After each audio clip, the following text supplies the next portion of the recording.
Hi everybody, today we're going to talk about vaccinating our horses for the Health and Lameness Lab. We have our volunteer here, Elle. If you had the ability to have a handler, you could have your handler holding your horse with their head bent towards you, or you can tie them up as long as you know that they're going to behave themselves. I have some areas marked here on Elle's neck. I don't want to give her a shot down here in this lower part of her neck because that's where her bony structures are in our jugular groove. So we want an intramuscular injection, not an interarticular injection. We also don't want to vaccinate her here up on the top of her neck where she has her nuchal ligament and a lot more fat deposits. The last place we don't want to vaccinate is into the shoulder area because we have the bones of the scapula very near the surface. So we'd like to be ahead of the slope of her shoulder. We have this nice area that's in her neck that's nice and flat. One thing that I often like to do is take my hand into the crease of her shoulder and create an L that I can go enough away from the bony structures of her shoulder, and I'll shoot for that middle section right in there. You can either hold your horse and give the shot, or you can distract your horse by giving a pinch in their neck to kind of distract their attention. And then when you ask, the hardest thing about giving a shot is the actual prick of the needle. So once you decide to give them the shot, give them the shot. You'll draw back on your needle to make sure you didn't find any small blood vessels, and give them the shot. Take your needle out, hold for a second, and you're done. So the other thing that we know is that Elle has had some reactions in the past to her vaccinations.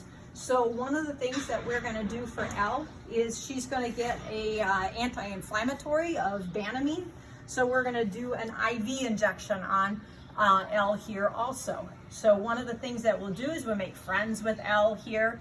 We're going to hold off in her jugular groove, and again, this is more helpful if we had somebody that could hold the horse so that she doesn't bend her head away from us as well. So as I hold, the longer I hold my thumb in the jugular groove, we can see the vein starting to come out in the expression. So I'm going to go ahead and release it once, and we can see that we get a little dip back in there.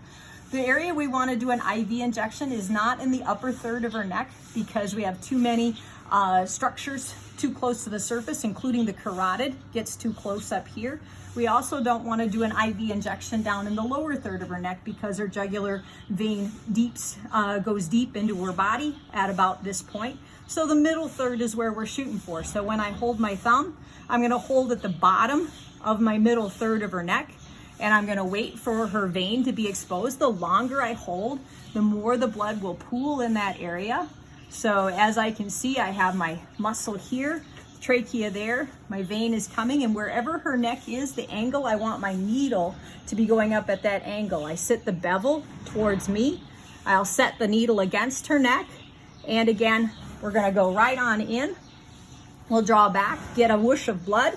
We're going to slowly inject. Once we get about half of our injection in, we're going to double check that we're still in the vein, and we're going to go ahead and give her the rest.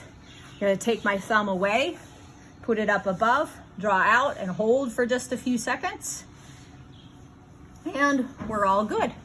So thank you guys for watching how to do a intramuscular vaccination injection and an IV injection. Have a good afternoon.